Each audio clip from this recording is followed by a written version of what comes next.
Good day Gambia. Welcome to yet another edition of D-Steak.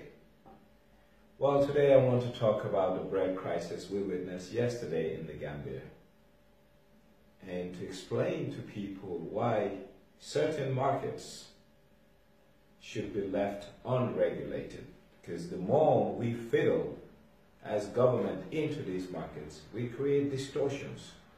And these distortions are not only price related, but quality related. Bread is an essential commodity in every household in the Gambia. Our use for bread in terms of our daily consumption is quite significant, and there is no household in this country that is not dependent on flour, particularly bread, for their daily sustenance. Therefore, capping a price on this product creates a problem. And it's very simple. If government want the price of bread to be $6, they may, in the short term, achieve their objective. But what they fail to realize that the functions or input that build up a price are not static, but rather dynamic. You look at importation for a minute. When you want to buy flour in the commodity market, you have different quotes on different dates, thereby saying that every particular shipment has its own price build-up. Therefore, a static price cannot accommodate for a fixed price. A dynamic price, rather, cannot accommodate for a fixed bread price in the market. So if government wants to fix the price of bread at $6 or $7, for example, is the consumer once again that's going to suffer?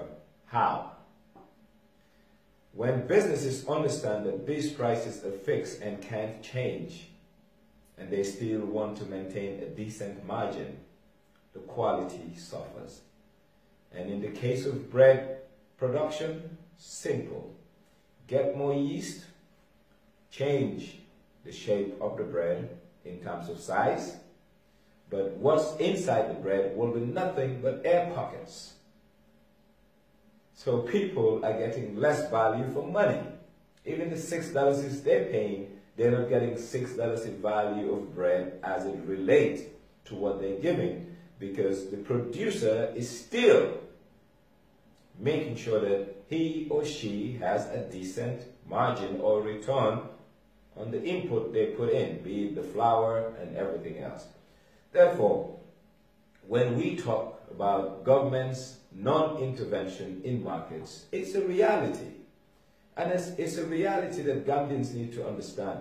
See, politically, it feeds on people's emotion that the government needs to intervene on prices. But it's not good for the average consumer. Markets clear themselves. Markets do have equilibrium, and businesses have a right to live and right to die. And sometimes the decisions they make will determine their viability, and pricing is one of those decisions. If a business prices itself out of the market, they will not get what they require. Therefore, we should leave the bread market to be very open, very competitive, and in that competitive state, it will allow the Gambian consumer to have a high quality, because now bakeries are competing on quality.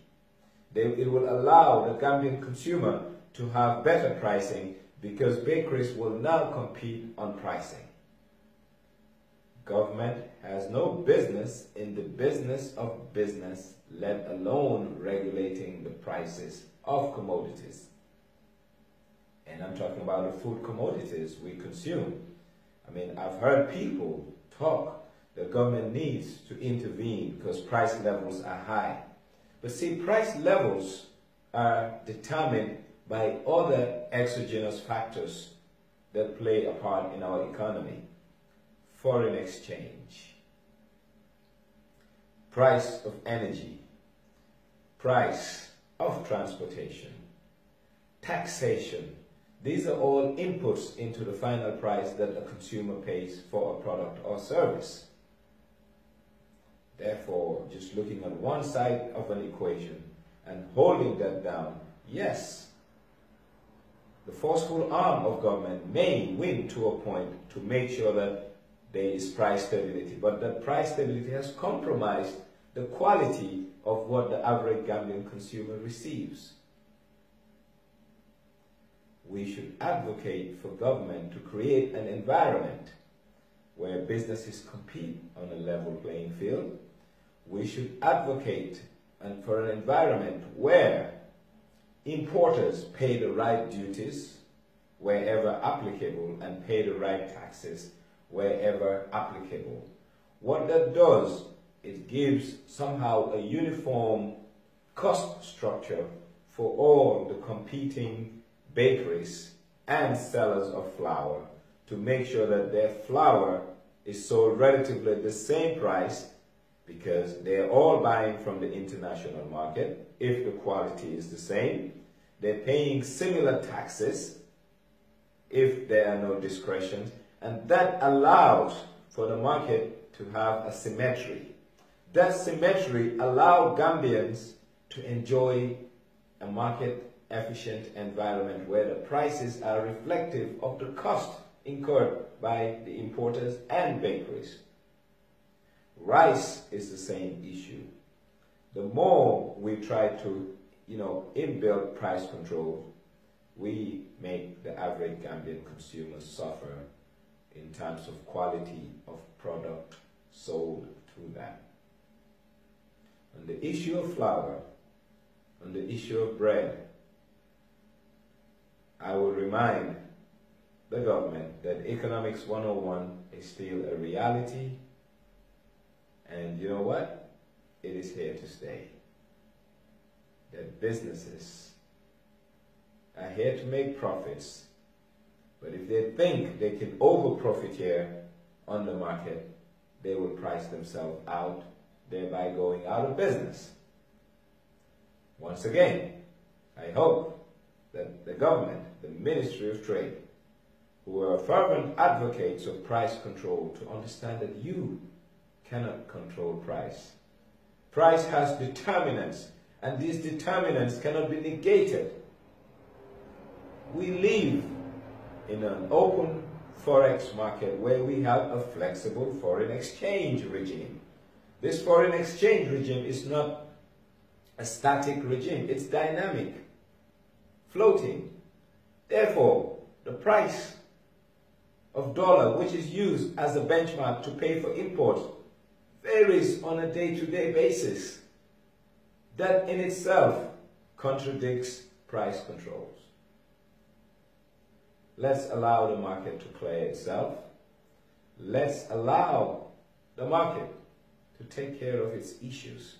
You see, the invincible hand, like Adam Smith would love to say, sometimes don't have a place in a market. Let's allow everything to take care of itself, thereby allowing markets to clear. Bread will always be an essential household commodity for Gambians. Having said that, it doesn't need price distortion because the quality is more important to the average household than the price. And price, once again, cannot be controlled in the area of bread. The more government pushes for a price control, the more government will make sure that its citizenry eats substandard bread filled with yeast. That's not what we want. We want fluffy loaf of bread that is substantial both in weight and in nutritional content. Having said that, let's open up the market. Let's take the restrictions out of the bread market. Let's allow the bread market to regulate itself, control itself, believing that the Gambian consumer knows quality and will pay value for money. If we do that, everyone will be happy and everyone will be fine. And let's begin by moving away from controlling commodities, especially basic commodities that average household need on a daily basis. And for Gambian consumers, I'll tell you one thing. There's nothing like a free lunch. No one can control an importer to sell you below cost. The more that is forced onto them, the more they'll give you substandard product. The choice is yours, Gambia. Choose what you want, and I do believe quality is what you want. And if quality is what you want, we will advocate for a free market with less stringent government intervention. Yes, regulation in public utilities and other things is economically feasible, but on this, government has no business in it. So, till I come your way again, this was D's take, just telling you his take on the issue of bread that has consumed Gambians in the past 24 hours. So long and take care.